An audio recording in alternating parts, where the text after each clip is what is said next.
have an avocado a day. I had avocado on toast the first time ever yesterday.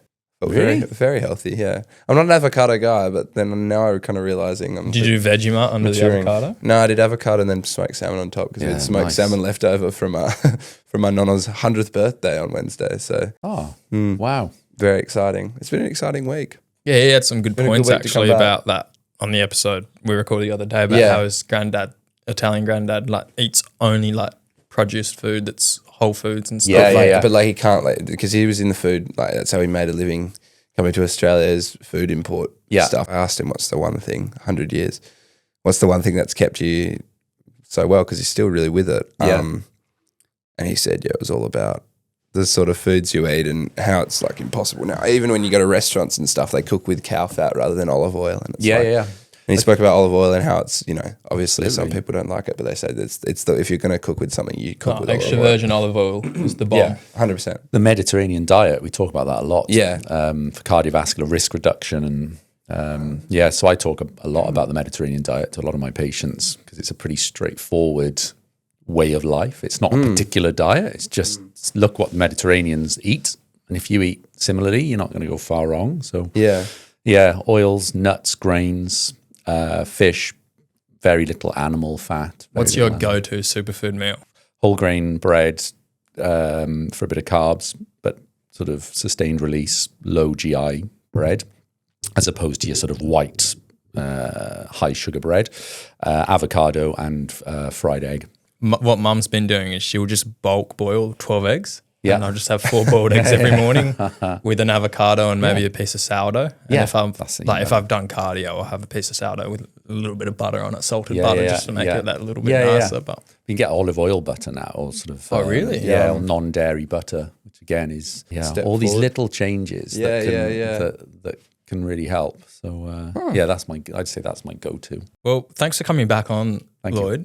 Really appreciate your time. It's starting to become a bit of a recurring guest, and Yeah, thanks. I've got a lot of good feedback about the episodes that you come on, and a lot of people find it valuable. So really appreciate you continuing to do so. Yeah, thank you. No, I enjoy it, and I feel a little bit more relaxed today. I think what is it, third time, fourth time? Yeah, you're a natural now. Yeah. You're a feature of the podcast. Yeah. And hello, everyone. And look at that, I'm not a dentist, so don't go ask me. Unfortunately, not a dentist, but Wow. For the Sorry, everyone audio that- listeners, John is missing one of his front teeth. we'll probably need to do like a trigger warning and say like, people probably be in shock when they look at me for this episode today. So I'm sorry for the visual listeners. If you're on Spotify, you can just kind of like swipe down and just go onto another app or something so you don't have to watch. If you're on YouTube, unfortunately, you're stuck with looking at me without a tooth. So hopefully I won't do much talking. But Do some ISO shots of here's your a graphic- face. Yeah, graphic warning. You got to explain why, right? Well, a few years ago, and this is the positive of it, I think, which is like, and I've talked to a few people that have had similar things happen, and it's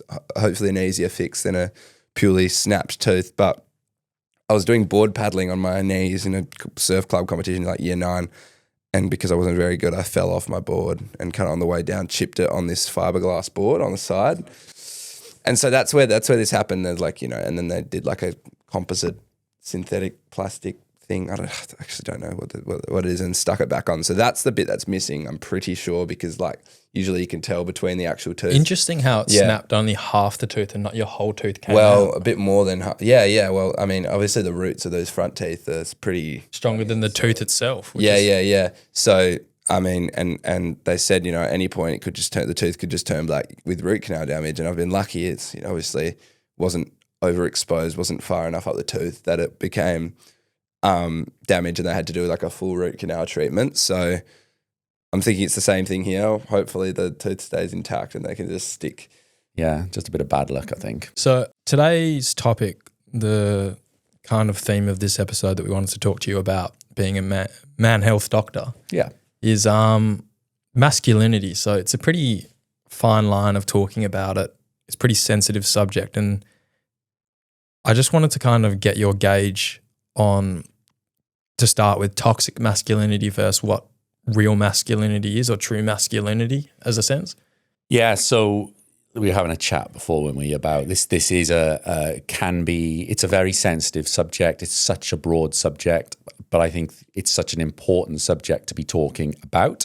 But by no means am I going to come along today and give really strong opinions and sort of put my neck out there, because I can't. There's no. I don't know if I have a strong enough opinion yet. I have clear opinions about what is good, positive masculinity.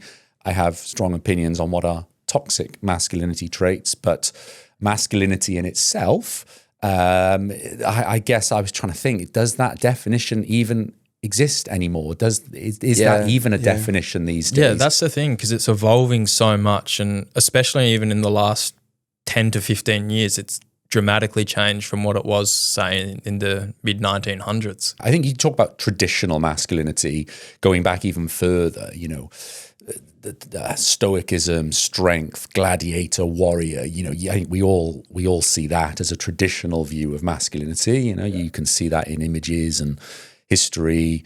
You'd have done your trip around Europe, Johnny, and seen the Colosseum and all that goes with this traditional view of masculinity. Yeah. It is changing, and I think it's changing for the better. But there is that fine line then between what becomes toxic masculinity. So I think it's quite obvious what traditional masculinity has always been.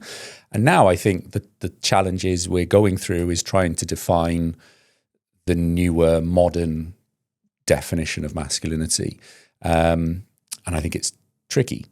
I think what we probably would all agree on is that toxic masculinity is clearly negative and toxic. And in my research, I guess, and preparation for today, because I know we agreed to talk about this a good few weeks ago, I was sort of asking my wife, asking my son, well, what do you think masculinity is? I've asked my dad, so I've got all these different versions, and no one has said the same thing. And interestingly, toxic masculinity is the one I asked for. I said, what do you think toxic masculinity is? And some have said masculinity and certain behaviors and features that are toxic to the man himself. So think about a young man growing up today, these, trying to push these behaviors on a man or a young boy that is toxic to himself. And then others have sort of seen that toxic word as toxic to females or toxic to the greater community. So I think there's so many definitions, but I think what we all agreed on was that toxic is clearly negative.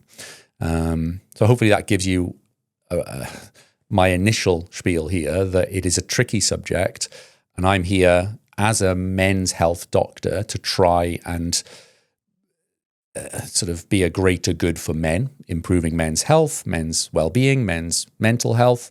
And I think that's really what I think we should try and get out of today's talk. But it's a tricky subject, but hopefully one we can start raising awareness of at least. Well, I think the most important point that you've brought up there is talking to other people about what it is, because you can get so caught up in your own head about what you think that is. But as you say, I mean, I believe it's toxic masculinity is obviously things that affect you internally, but externally, I feel like is the more important side of that. And so exactly, it's talking to other people outside of your world and talking to people with completely different perspectives because they're a different gender, or so I think that's the first most important part. And we'll probably all have varying opinions on this. And so yeah, what do you think, Cam? I'm going to jump it on you because you're the first to ask the questions, and so I'd love to see what's your opinion on the definitions then of masculinity? Yeah, well, obviously it's evolving, as all things do evolve in society,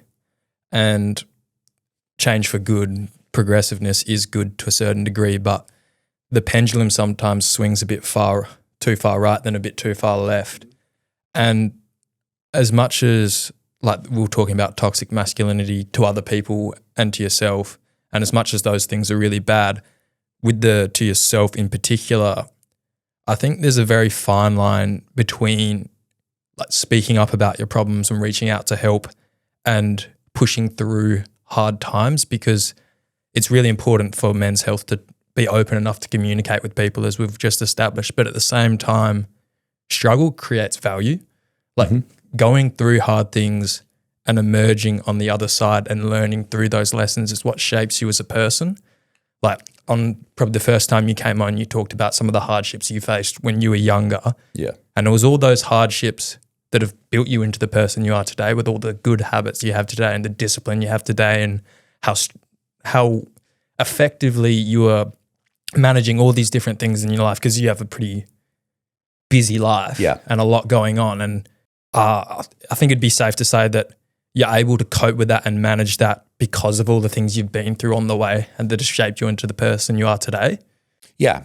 I agree with that. Whether that's got anything to do with being male or just a person who's been lucky enough to be taught good values and good role models, whether that's because I'm a man with those attributes or just a good person. I think that is something I did want to emphasize, is what we actually want here is to be bringing up and educating and growing good, strong, good, and I'll say the word good twice, people and men is, technically 50% of people. Again, definitions, hey, that's when we can start getting into a bit of a minefield. But I think if we were to emphasize anything, we can think of masculinity as whatever you, as a man, as a male, want that masculinity to look like. That's up to you. As long as it is good and positive and not toxic and negative, then I think it doesn't really matter how we define masculinity. It's just what each man feels that should be in them.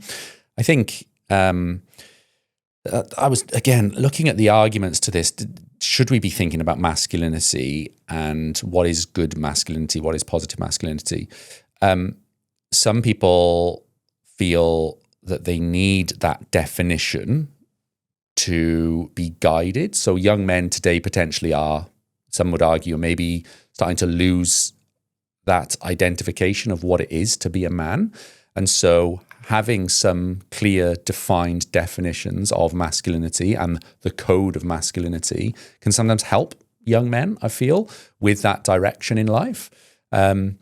Not every guy needs that, but I think that's where defining masculinity could be seen as good, positive, is to give guys direction in life to, well, look, I'm a young man and I don't really know where I sit in the world today. The world is changing.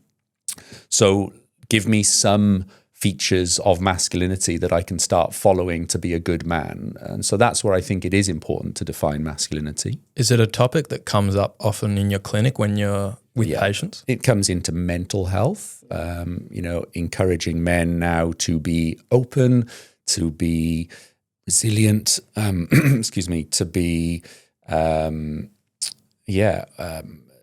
forthcoming with expressing their emotions, to be all these good things around trying to improve men's mental health. So that's where masculinity does come in, because we risk seeing guys who are hiding their emotions, who are trying to put on this front of following traditional masculinity values that we now can see are quite toxic to them, and, like I've said previously, to the wider community as well. Well, can I just jump in and coming back to your point, Campbell, about the struggling yourself and maybe not, having to rely on other people creates value. I think, and I remember Lloyd, obviously we used Lloyd as an example, and if you haven't heard that first episode, that was an amazing story that you told about a lot of bad things happening to you at one time, but you were able to come through that and now you are where you are today. But I remember vividly when you were saying, you gave great credit to your parents who continued and insisted that you pushed through with your studies, whilst you were pretty, hell-bent on playing football and thought that was your number one. Your parents said, no. Like, having that advice, once again, positive role models, I think support systems are so important. And a major part of masculinity in the past has always been, you're the breadwinner. You do, you're the only one that can worry about yourself. And I think that's really negative. And I think that's an issue that, all humans need support and need love and that sort of thing. And so it's a matter of whether they as you were saying, Lloyd, whether they have to hide that, whether they have to. And I reckon, you know, if you go back and look at some of these, even at like the height of marketing and commercialization in the 40s and 50s and 60s, where, you know, you're getting advertising about the nuclear family, and it really, really quite, you know, polarizing advertising about, you know, men being. Yeah. Anyway, I think men have always probably struggled with this issue of being masculine and being, you know, so alone almost, and it's just a matter of how much they talked about it. And I think that's changing for the better, because we're moving towards a world where men can talk about it a lot more and there's less stigma around it. Whereas if you were to go, you know, to your jocks in the 60s when you're all dressed up in suits, and I'm thinking a lot like Mad Men right now. Yeah, okay. I don't know if you've seen Mad Men, but, you know, toughen up, whatever, get through this yourself, don't talk to that, and outwards as well. You become, I guess, toxic and you push people away and whatever. But obviously struggle definitely creates value. But I mean, to get through that struggle, you have to have of course, a you need to have network a support circle system. and people around you.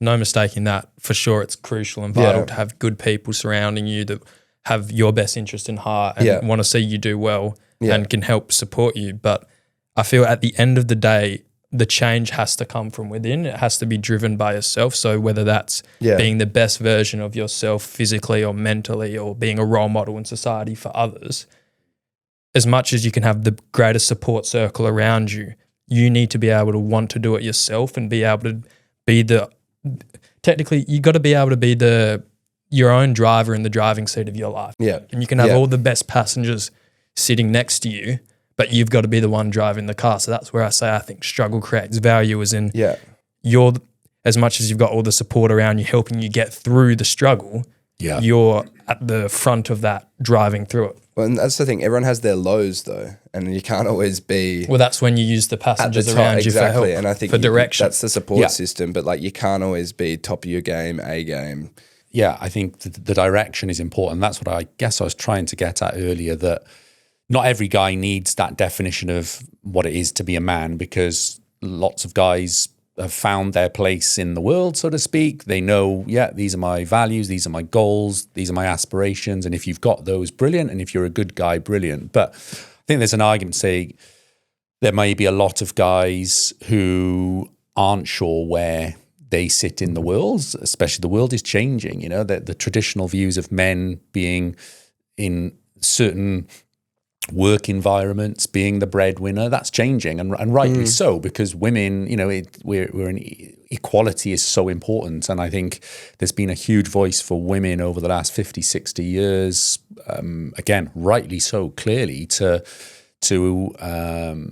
equality and getting women into the workforce and women being independent and all these great things for women, which is so important. And I've listened to various podcasts that have said what that's now left men with is this, where do I sit in the world now? Because men were always the breadwinner. Men were always in these big industries, manual labours, big, strong. And now the world is changing for the better, that women are now in those roles. And, you know, let's look at women these days being able to have families on their own without a man involved, you know, IVF and other, you know, women being able to bring up children or have a child without ever being in a relationship with a man. That, you know, the technology's there, those systems are in place now. So I've heard lots of people say, well, men are slowly becoming lost in the world. We're becoming redundant. Yeah. There's an argument for that, you know, and whether I agree with it, I don't know. But there's so. Again, that I think is why some people want to try and define masculinity to give guys a bit of direction in a world that risks guys being lost. I think that some people would argue that the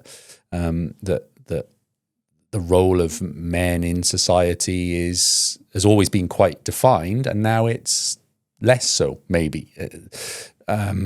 So that's where I think role models are really important, support networks around you. Because if you look at data on how many men grow up in mother-only households. I think it's about 1 in 4, 1 in 5 in Australia, I think. So that's, that comes with implications as well. And I think it's so important that we use today's conversation as a platform to advocate for the huge discrepancy in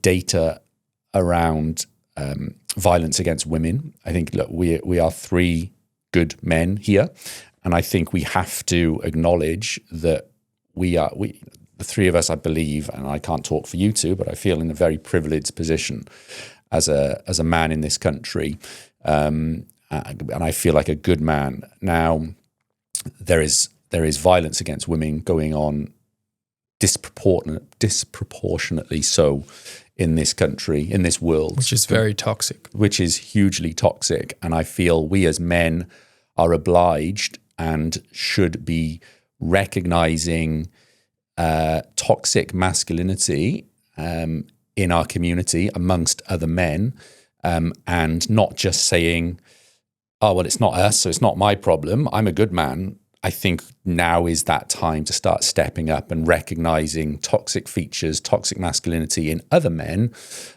calling it out and doing something about it. I think that's so important that we acknowledge that. I'd like to say it's so easy for us to say, well, it's not me doing that, I'm a good man. And yet there are men who are committing aberrant crimes and violence against women. And that is clearly not right. And we need to be doing something as men about that. Well, I think the whole role model thing is very pivotal, because you look at male role models, and I think it's one of the most important things for young men growing up today is to have strong male role models in their lives. And I don't know if the stats are 100% correct with the right percentage, but it was roughly, and I looked at it, I remember seeing it a few years ago, and I think it was 80% of the crime in the United States of America, 80% of the crime was from people, like for men, was for young males that grew up in a fatherless home. So not having that male role model to show them right from wrong and to show them what's toxic versus what's not. Yeah, obviously. Yeah. Well, men unfortunately are inherently more violent. I don't know what that's become. Has that become a result of what we were talking about before, where they feel like they have to bottle up their emotions and then have these outbursts where, awfully, that they have these violent outbursts because they feel like that's the only way they can, I guess, release, or like why? I don't understand why men have become more inherently violent. I'm just as a different kind of conversation. Where do you think that stems from? Because biologically, I could understand why. Wouldn't it? Yeah, I was going to say. I'll come at this purely from a medical point of view. Testosterone. I think there's probably a lot of other biochemical pathways and other hormones that are involved. But yeah, look at it. Testosterone. We're bigger. We're stronger. As generally, and that's a really flippant remark, but generally, as a sex, we are. So I suspect, it's physically related to our biology. Yeah. What we need to try and do is create these values and definitions around masculinity that isn't then about, well, we're big, we're strong, we're violent, we're aggressive. Go back thousands of years, maybe that was very beneficial to being a man and surviving when you're fighting saber-toothed tigers or whatever it might be. But clearly that is not now. The case now, so I think that's where it gets, that's where the problems lie, is that you've still got this biological we don't live in that primal world anymore, right? No, so exactly. It's like, that's why masculinity needs to change.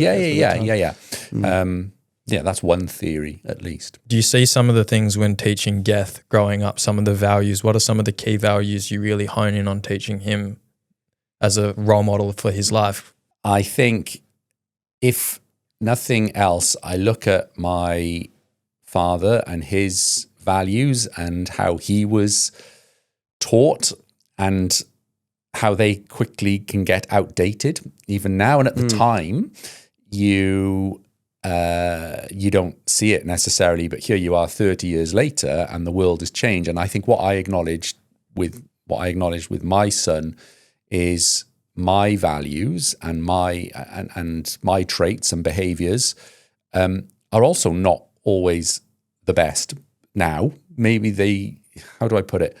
I'm looking at my father 30 years later. I look at me and I think, crikey, the world he grew up in is so outdated now. And then it's the same again. And it's the same for my son now. Yeah, there's only 18 years between us, actually, which is mad. But yeah, so I think acknowledging that, look, I feel like, again, I'm a good guy, but the world has changed. So the values I have are different to what yours should be, because the world has changed in the last 18 years. Exactly. So I think, number one, it's do as I say, not as I do. It's a little bit like that you've got to keep an open mind that the world is different and it changes quickly. So I think that's the first thing to acknowledge, is that my behaviors and traits aren't the gold standard, because the world changes. I think I keep insisting about respect to women. Actually, I think that's something I always try and get across. He's got a younger sister, his mum as well. So I think I do always try and emphasize that we as men have to be so respectful to women. I think that's how I was brought up. That is so right. And so that is a value that I always instill. I think recognizing my weaknesses as well, in I'm not the best at opening up as a male about my emotions. So trying to say look, okay, I don't do it myself. I'm not great at talking about how I feel, but please recognize that, and I'd like you to start doing it. So that is one thing I really try and emphasize, because I think my biggest fear with men and young boys these days are around mental health. That's my big fear when I see my son is, do I really know how his mental well-being is? Because I can see physically, I think, how he's doing. You can see what he's eating. You can look at him. You can see if he's looks unwell. It's the mental health that really worries me. So I just try and instill that, look, please be mental health aware. Please open up. Please talk. So that's probably another thing I'm really trying to push. Well, one of the scariest things with that is social media, and how that kind of is the silent sort of mental health damager. Yes. So how do you see the role of social media in shaping masculinity? I think at the moment it's probably very negative. I was only looking this morning at an Australian government initiative. I forget exactly what it's called, but it's you can now go on to a website and you can follow the journey of a young boy, I think sort of 12, 13-year-old, to really get an idea of what social media this boy is coming across day to day. Because obviously the algorithm that I get as a 35-year-old guy is different to a 12-year-old's. So I'm completely naive to what a 12-year-old is currently seeing on their algorithm. But you can actually go online and just spend a few hours, I think, going through this simulated social media world. So clearly it's an issue, the fact that we're plowing in thousands, millions of dollars to try and educate parents on what their 12, 13, 14-year-old boys are seeing. So I think at the moment, social media is absolutely having a silent but violent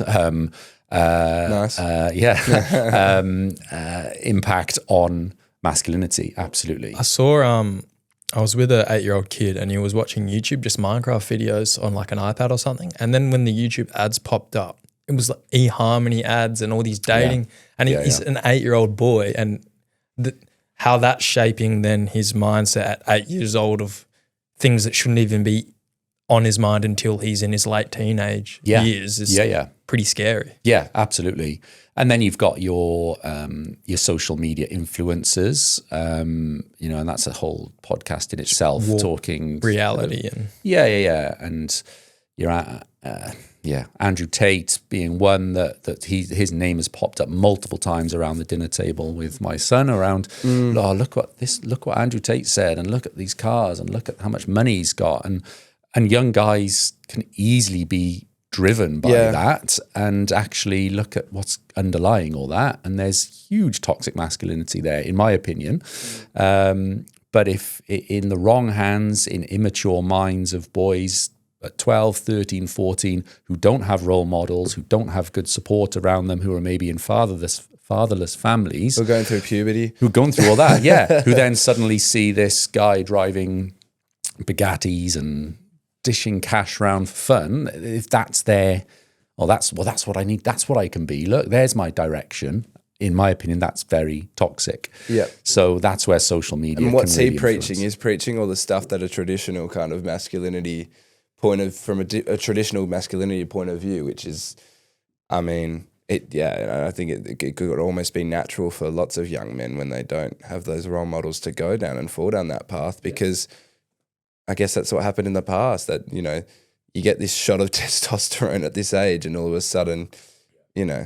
Well, this is where I think social media is quite dangerous, because some of the clips from what he says and what people see from an outside perspective, some of the stuff he says is very toxic and isn't great, especially when clipped out of context. But and I'm sure Geth has as well, I've listened to a few of his things in long form, how they're meant to be, like how they're made and meant to be digested. And obviously people won't agree with everything he says, and I don't agree with everything he says, but some of the stuff he talks about in long form, when you actually make informed decisions on listening to everything he talks about when it comes to being the best version of yourself, looking after everyone around you and making sure everyone else is the best version of themselves, and bringing people up together with you. Some of those values that he teaches are really, really good, but then it gets conflated with some of the other opinions he has that people might not agree with. And then those are the opinions that get clipped up on social media and people see it, and then it gives a really bad rep. And some of the masculine stuff he talks about for inwards is actually, I find, really valuable. And because we talk about how a lot of young people today earlier are directionless and don't really have anywhere to look, and he comes out with these straight examples of what you should be doing and kind of sets a blueprint with some of the stuff for masculinity inwards. I feel like that's why he gains so much traction, because a lot of men feel lost and he's giving them direction. Yeah. I think you've hit the nail on the head there with giving that direction, but you've just got to be so careful around how it's interpreted, and that's where being aware of what is out there and being able to educate your young men that, okay, yeah, that's really good. That's raised a conversation, and I'm glad you've identified with that, but also look and be very careful that it doesn't go completely the other way. And that's where it becomes toxic. And I guess that takes right back to the start of this conversation around riding that fine line. Yeah, that fine line, and not everybody needs that definition of masculinity, but some people do for their benefit. And it also brings us back to, is it toxic to you as the individual? Is it toxic to the wider community? And clearly it can be both. But who's his? But like when you're talking about he's looking after other people, who's his support network? Who are the people that are surrounding him? I know that's his brother, but I've never seen him. You know, I don't know. Like who are these other people? Have you watched any of his? No, I haven't. But like I've never. I don't think I've never watched any of his full content, which is bad. But the stuff that's getting clipped up, in my opinion, quite frankly, they're dinosaur views. Do you want to go into it, or do you want to? No, I don't mind. I think there's ways to be a good influence and say all those things about looking after yourself in a different context that is not so polarizing and almost aggressive in a way that's. Well, I would encourage you to make informed decisions and to at least watch some of it in its long form content, how it's meant to be digested. Because I remember I was watching one of his long form podcasts when I was away with my girlfriend. Yeah. We were just sitting on a bed in a hotel, and I was just watching it in my spare time. And some of the points he was making, my girlfriend literally turned to me and said, "Oh, is this what he talks about? Like what he's saying actually like makes sense and like seems very reasonable, and okay, some of these points he's making." And I go, this is what he always talks about in these podcasts. And she goes, I never knew that because all the clips I see are about all like the little like social media, like 3 seconds taken out of context, him saying something to try and get a reaction out of people. Yeah. So it's... Yeah, and that's it. And that's why, like I said at the very start, we've got to keep a very open mind about definitions and what we're saying here, because it is such a big topic. But yeah, I get your point as well. I haven't seen enough of his videos, but I know that the name has popped up around dinner tables. That's the thing. I watch, not all the time, but I watch some of his content sometimes, and I don't agree with everything he says. Some of his views on some certain topics, I think, but why don't align with my values, but some of the stuff he says do align with my values. So why has he been ostracized from the online community? Like, why is he not on YouTube? Like, because frankly, I think that's because people think his opinions can be dangerous and he can have a very poor influence. As I said, some people disagree with some of his opinions, and some of those opinions is why he's ostracized. But as dramatically as being, you know, banned off lots of... Well, I think freedom of speech is pretty important, and everyone's entitled to make their own decisions. So just because you don't agree with someone's decisions doesn't mean they should be banned on a platform. Like, someone could be disagreeing with all of our decisions we're talking about today with masculinity, as right as they may be or as wrong as they may be. But it's having that discussion and everyone being open to their opinion. And then it's up to people to then go and make informed decisions and decide for themselves what's right from wrong from all of the context that they get. Yeah. Again, this is what we said. It's a tough topic to start discussing. Well, that's the internet and social media as well, because there's so much information out there, and it's deciding what's wrong and what's right and what's the source that you're going to listen to versus what might be wrong. And sometimes some people you listen to say a lot of right stuff, but they also say a lot of wrong stuff, and it's being able to know the difference between right from wrong.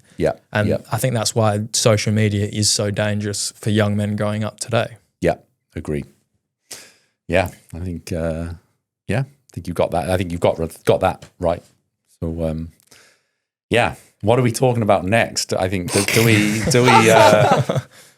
talked about the sum of 5 people. Yeah, I was going to say that's perfect. And socialization, right? And that's I guess completely the flip side then of social media, which is often guys alone on devices watching and getting sucked into this sort of potentially this dangerous world of me in my bedroom watching this for 2-3 hours on end. So socialization and the importance of having other guys around you. And we're sort of back on role models a bit, aren't we there? But do you want to define the sum of 5? Because I know that came up in the... So the sum of 5 people, you are who you surround yourself with. So if you surround yourself with 4 people that are all value these certain things, then you're going to inherently start to adopt those values yourself and start to act like they behave. So it's really important to align your friendship group with your values. Yes. Okay. I think that's so important. We know that the importance of guys having other guys around them these days is really important. For mental health especially. Yeah, absolutely. That said, you'd have heard me on this podcast previously talking about liking to be on my own a lot. It is, I think you have to just cater for... I think you got to have both. It's got to be a balance. Yeah, you've got to have a balance. I think what I would say on this is what I've always called the sort of the changing room mentality. And I used to hate big groups of guys. I still do, actually. I still hate big groups of guys because I find it quite, it can be quite intimidating. I'm a guy myself, and hey, what's an alpha male? What's a sigma male? Who knows? And I've been called alpha male before. I don't really know the definitions, but you can come across as this guy who, you can hold it together. You know exactly what's going on. You can hold a room full of 20 other guys, you're whatever it might be. I've always found that quite a challenging environment. I used to hate changing rooms before games where all the banter would be going, the loud noises, the studs stamping against the walls, and sort of people almost to the point sort of headbutting each other. And I used to be like, I just cannot stand this. It goes back to that like primitive, men. Introvert versus extrovert. Yeah, exactly. Is this masculinity versus not masculinity? I don't know, maybe. But I used to really despise that side of it. If before a game I could sit on my own in my car, listening to some music, and literally do a warm up in my car, and the ref say, right, time for kickoff, and I could just wander onto the pitch, I honestly think I'd play so much better. I'd have so much more energy. I'd be so much more relaxed because the nerves and the It's just overstimulating. that Yeah, overstimulating. So Interesting. I guess what am I trying to get at? That yes, I think the importance of having other men around you is really important in sports and in life. But I think we have to recognize there are some guys that maybe don't quite thrive in that big man sort of men group. I think it's just acknowledging that the sum of five and having men around you as another man is important. But I don't think every guy finds that easy to have. It doesn't have to be a big group either, because I remember, I think it was the second episode we had Fletch on the podcast. I talked about some study where they found that 2 guys' nights a week, even if it's with a small group of your mates, is really, really good for men's mental health. Yeah. So even if it's just going and playing a social sport with like your close friends, or going and having a beer, or just that human interaction with people that are close to you, especially guys with other guys, for mental health, there's clear evidence showing how good it is for you. And I know we could probably relate with playing for the footy club and how much better it feels when you're constantly around all your mates, even if it's not a big group all at once, but just a couple of your mates after training. Like some of the people we've played footy with this season have been coming now to the run club on a Wednesday morning with us, and just even having a coffee on a Wednesday morning just starts your day right with a bit of social interaction with some of the boys, and it makes everything you just feel a bit better, I guess is the best way I could put it. Have you, obviously you've played footy, probably both of you, from very young ages, and you've come across different coaches, right? I imagine you haven't had the same coach for all that time. What's your take on different coaching styles and the importance of someone like that as a role model throughout your time as a footy player? You know, even from the age of 8, 9, you know, I've been a coach for my son's team, and I've realized now in hindsight how much of an effect I had on those boys without even realizing. I was just turning up as another dad trying to help out, and yet just the smallest comments I was making, some of them I cringe at now because I think, God, I was so irresponsible saying something like, come on, I remember shouting out to a group of like 11-year-olds, come on then guys, who's going to be the man and step up and catch this next ball? And my wife said after the game to me, I can't believe you said that. Like, think these are just 11-year-old boys. Because you get overcome with like, this is a sport. Like, we're in the arena now. We're fighting. So I guess without me talking anymore, what's your experience of coaches and role models in this footy environment, which can be so beneficial for guys, having all these groups of guys around you and feeling part of a team, but look how also it can be so detrimental when you've got one person or one view that's really can impact young men. Well, I was going to say, I think, and maybe it's just a benefit of amateur sport versus, you know, when you're trying to become something as a junior or you know, trying to do sport more seriously. But amateur football clubs, despite the results, despite whatever happens, you always have a drink with these guys after, or you always, there's a strong sense of perspective there where it's like, you know, after the game, win or lose or whatever, our coach at the moment is a really good coach for the league side, and our Resi's coach as well is really good. But like for the league side, when, you know, after the game, win, lose or tie, he's there with his daughter, and you know, a whole bunch of them, they've got families, they've got daughters as well. So you get that. It is a nice community feeling, and he's really good on, because he played with us last year, so he's really good. He's close with everybody, but he's not that, you know, super alpha male.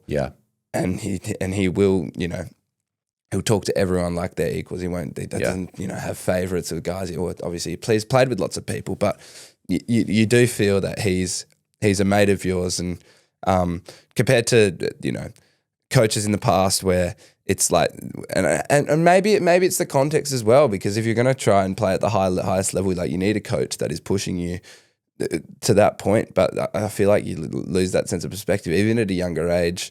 if you're trying to, you know, play at a high level. And I didn't play, you know, anywhere near the highest level of the sports I played, but, you know, there's a couple of times there when I was playing at a very competitive level, right? Whether I was playing or on the bench, we won't talk about that. But like, I was afraid to go out and play. I won't know the sport, but I was afraid to go out and play because I was concerned about, you know, making a mistake and how that was the be all and end all of everything. And I think that's one thing that amateur football clubs have, and lots of people are seeing it now that lots of people are coming from waffle clubs to play for amateur football clubs because they're like, I've dedicated so much of my life to this, and it's like, well, not life or death, but, you know, sometimes I don't enjoy it because I'm so concerned about messing up all the time. Whereas obviously you want to do your best, you want to win, you want to play well, but in the context of an amateur football club, and as I said, our coaches are really good at pushing this, and when you have that perspective that, you know, you're not getting paid to play, you know, you've got family, you've got friends, like you get to go out there with people that you can call your mates and play football. I think that's a positive, and that's why, you know, I'd obviously encourage people to go and play sport, and it doesn't have to be amateur sport, but, you know, I think that's definitely a good experience that I've had with sports coaches more recently. I guess you can see how it could be toxic then as well. Obviously, you're sat on benches, worried about going on, not wanting to make a mistake. Absolutely, I grew up like that as well at the time. I think, God, I wonder how different my soccer career would have turned out, or how much of a different player or person I would have been. Bear in mind, I was spending 6 days a week from the age of like 12 in this soccer environment with this one role model as my soccer coach and other boys around me. How much that one person and that one person's coaching style and personality and just the things they say can influence a young man. I think that's really important to remember. Well, I was going to go not footy, but I used to play quite a lot of water polo. Yeah. And I played a bit of competitive water polo, especially in those later schooling years of high school. And one coach in particular, because I've had a lot of water polo coaches over the years, but for the club, that one coach in particular was kind of with me from when I was 13 all the way through to when I was 19, even if he wasn't directly coaching me, but some of the trainings were with him or he was involved with the club. Yeah. And sometimes we'd clash, sometimes we'd get along really, really well. But I found looking back at it, that's probably one of the relationships that I value more than majority of the relationships I have, because it was a sort of male role model that pushed me to be the best version of myself in the sport, but also just to hold good values in life. And I've caught up with him since I've stopped playing, and it's kind of one of those relationships that I'm always going to value for the rest of my life and be really grateful I've had for some of the key values he's taught me as a person. And kind of, you look back on it and you can almost get emotional about it. I'm sure you can as well with when you were in Cardiff Academy, with if you had any special relationships with some of the coaches, because like 10 years from now, I could go back and hold a conversation with him and really value every moment I have with him now. Whereas during it growing up, maybe I didn't look at it the same way, but I'm a lot more grateful looking back at it now. Yeah. No, I could be in the same situation. There are certain coaches that you have a soft spot for. You realize. And but on the flip side, you can really see how certain individuals and beliefs and values can really influence a young man as he's growing up. So I think that's just always important to remember. And perspective, as you say, Gianni, is so important that at the end of the game, you go, actually, look, it's really not that important. We've had a good laugh and I really enjoyed that. And actually, during the game, we were really het up and we were arguing. We said things we shouldn't have said. Yeah. But in hindsight, look, the world is moving on and really no one cares about what happened in that game. So exactly. I think I think that's important to acknowledge. It's really important to take the positive out of the situation and try and make it the most positive experience as possible, because you're only going to get it once, especially in those younger years. Because I don't know anyone that doesn't look back and wish they could have some of their like high school and final years of sport back, because it's some of the best sport and funnest sport you'll ever play. Yeah. I got emotional yesterday at watching my son. And because I don't know, I'm not going to talk on his behalf, but I suspect it probably is or was his last game of rugby. Yeah, he started playing rugby at the age of like 7, and I was his coach at the time with a few other dads. And yeah, I was like, crikey, that's 10 years. And that formed every weekend pretty much of our lives. The amount of conversations we had in cars on the way back from rugby, and wrongly arguments, and you should have done this and should have done that. And it's just horrible. Don't even get started on the conversation. I'm going to shout out to Dad, but like, there was, there's, and this is good, and this is pushing you to be the best version of yourself, but like the desire to play a game of football where you get into the car afterwards and Dad's like, you were good today, rather than like the, and then sometimes it's like you thought you played a good game and you get into the car and the desire to please your male role models is insane, especially at a young age. It's good. It's good. It can be bad at times, but if it's worded in the right way and it's a good role model. And luckily, my dad is a good role model of mine, and it does push you. But like, getting into the car and like, I thought it was, and he's like, you could have probably taken a few more marks. It's like, if it's a healthy relationship, you're going to look back at it and cherish you're those being times. challenged. Yeah. I think, that is. So it's not. Yeah, it is so important to acknowledge that. The amount of times, you get in the car and you say, well done, good game. It's a 15-minute journey home. By the time you get home, we're like that at each other. He's gone in crying. I'm like, oh my God, that was a lovely day, and now I've just ruined it because of one comment. So I've now got a 1-year-old son, and I'm adamant that's not going to happen. I'm going to make sure that everything is positive, because you get perspective on the world. Maybe when I was young, I was immature. I was early 20s trying to bring up a 4 or 5-year-old, and to tell him how to play soccer and rugby with his mates, and by like this car journey. Just I'm not the only father who's ever had this experience. It happens. It happens all the time.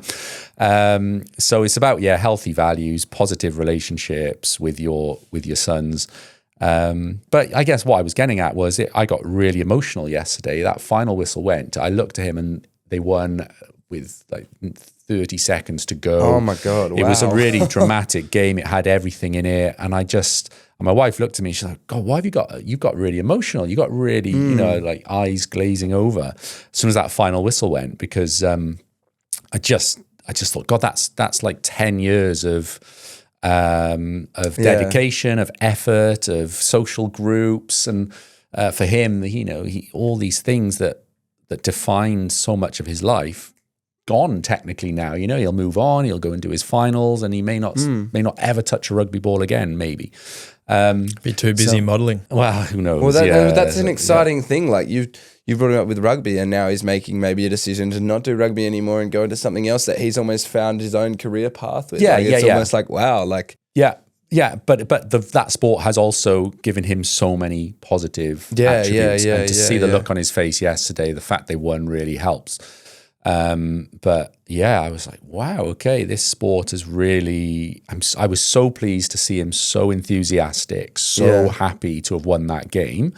And then I was sat there thinking, I've got to do this potentially all over again in 16 years with my other son now. Thinking, that's long enough. You'll be champing at the bit to do that again, I reckon. We played in the PSA for water polo in that year 12 team, and we won that year. Yeah. And the last 2 games of the season, we went undefeated, so we got given the cup. But the last 2 games of the season got cut short because of COVID. That was really upsetting. And still to this day, I would give anything to have played those last 2 games because it was all like my really, really close, good mates in that team. Yeah. And I found playing, as much as I'd played at higher levels for water polo or in other competitions before and afterwards, I never had more fun playing than in that year 12 season for school water polo, because we were winning every week, but it was more doing it with all of your best mates. Made that so much now socially. Made that so much sweeter. Yeah. Like it made it so much better to do it with your best mates as opposed to doing it at a high level without your best mates.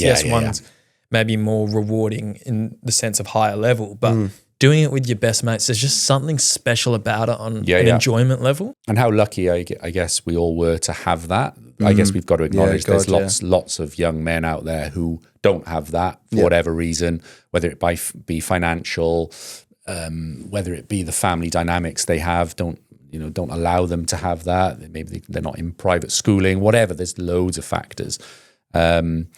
I guess, to bring this whole talk back on itself, it's just trying to acknowledge, look, we're privileged, we feel like we're good guys, and we are really just trying our best to make as many guys as good a guys as they can be. And that's if we can get nothing out of today, let's just try and get that and agree on that.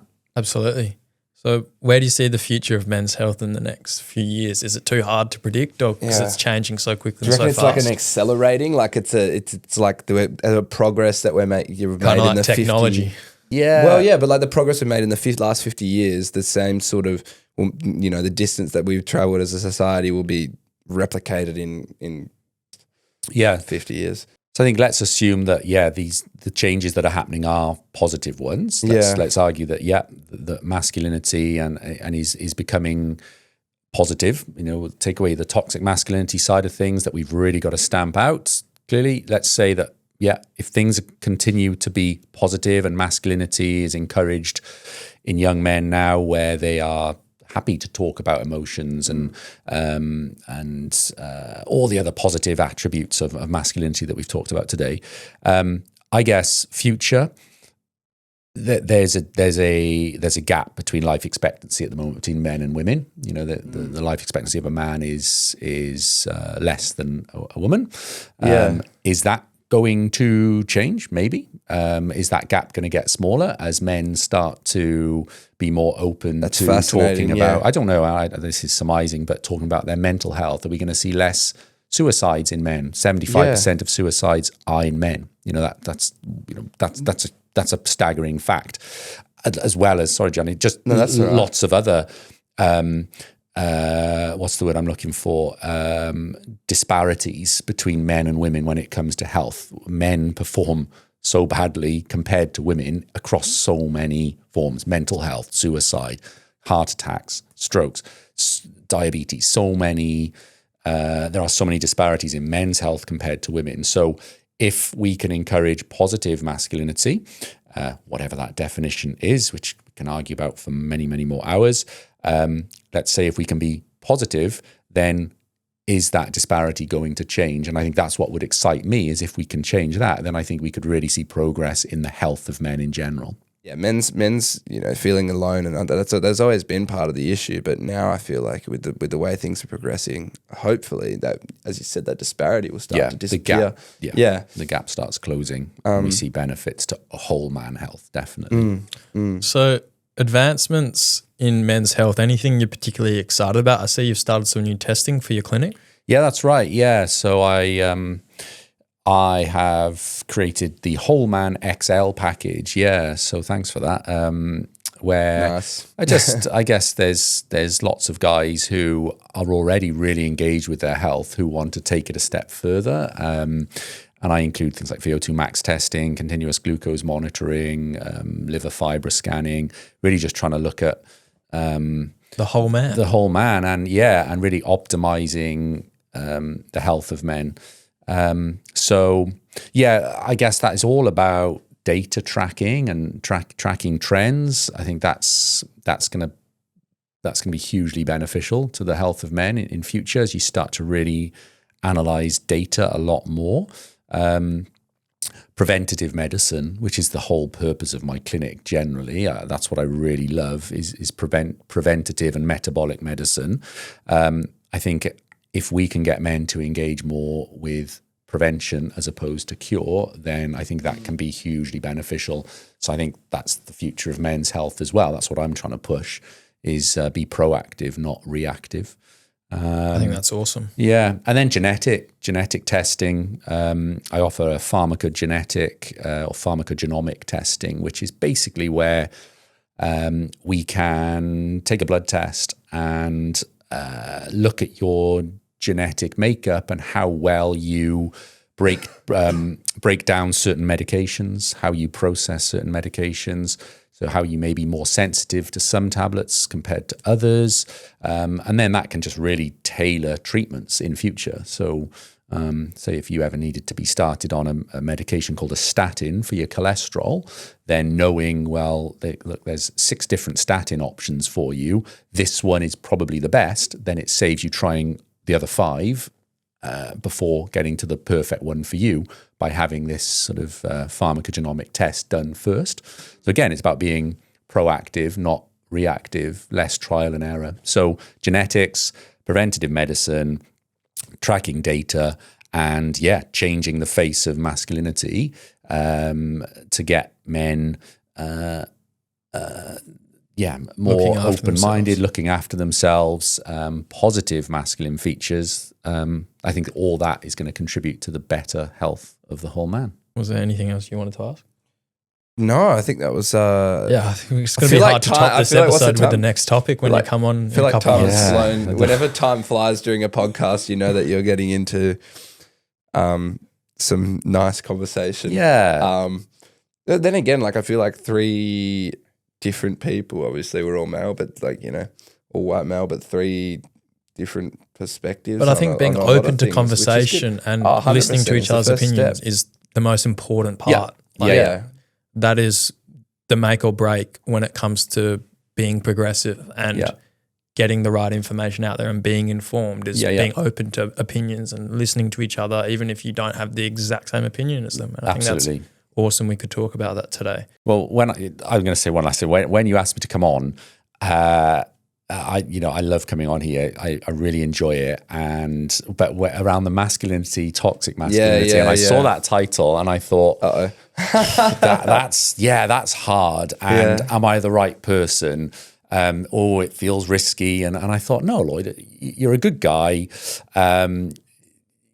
You're doing this for the right reasons. And yes, there will be, you look at the communities out there online, and it's often online, who will always have opinions and will always disagree. What I've come to realize is that's life. It's a human experience. That's human experience. But we're, our disclaimer here is we're 3 guys, slightly different ages, but we're 3 young guys, I feel, trying to do our best for other guys. And acknowledging that, we're not all perfect, but hey, let's start the conversation and try and create good men and, more importantly, just good people. Awesome.